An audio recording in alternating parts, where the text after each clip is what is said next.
Hello, my friends, and welcome to the Live Inspired Podcast, Monday Morning Moments with John O'Leary.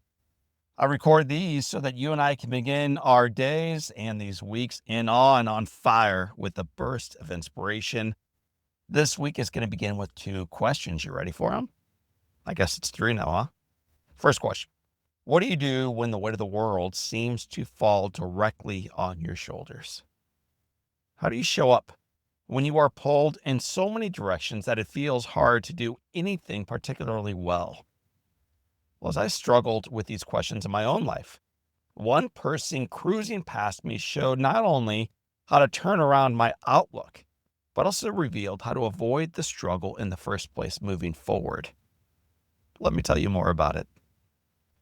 My dad has been struggling with excruciating pain radiating from the base of his spine down through his left leg now for years. More than 35 years with Parkinson's disease, numerous falls, dozens of broken bones, and atrophying muscles make alleviating the pain very difficult. So, our family was looking forward to an appointment with a pain management specialist this past Friday. Before that appointment, though, I had two separate morning meetings for coffee, a Zoom call with a client squeezed into an already very tight, busy morning.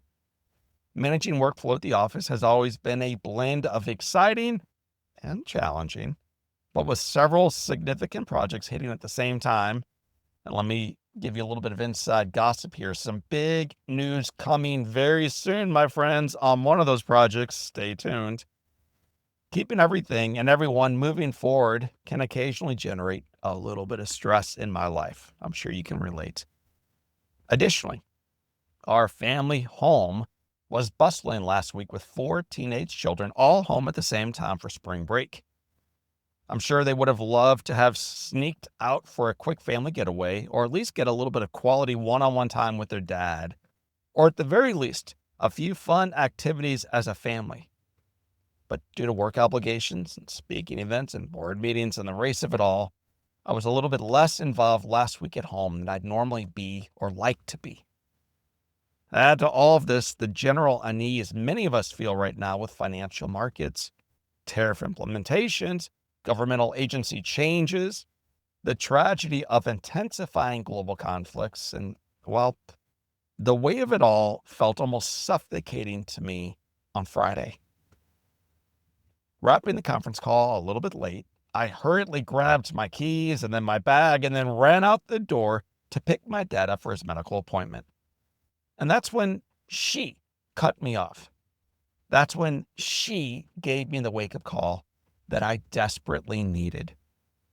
The she that I'm referring to is the 7-year-old little girl who glided past me on her pink bike, pigtails blowing in the breeze, streamers waving from the ends of her handlebars as she thrust her hands in the air, her feet out at her side, and she floated down the sidewalk without a care in the world. My friends, I've always found that when I am most ungrateful and my life feels the most challenging, it's because I'm focused on the litany of things completely out of my control rather than embracing those things that I ultimately have complete agency over.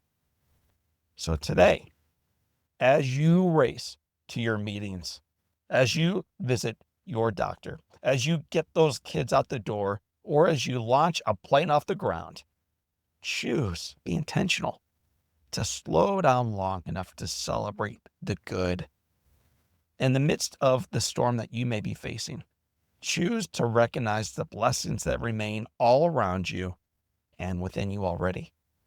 Choose, in other words, to let go of the handlebars, put your hands high in the air, and kick your legs out at your side. Recognize that simply being alive is a gift, and savor the journey. I think that's the point. That's a lesson she taught me on Friday, and it's a lesson I hope we live out today in our lives.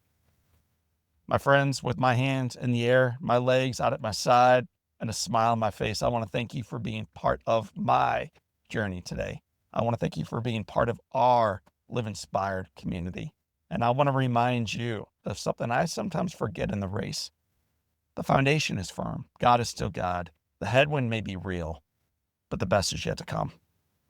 So for this time and until next time, my name is John O'Leary, and today is your day. What a gift. Live inspired.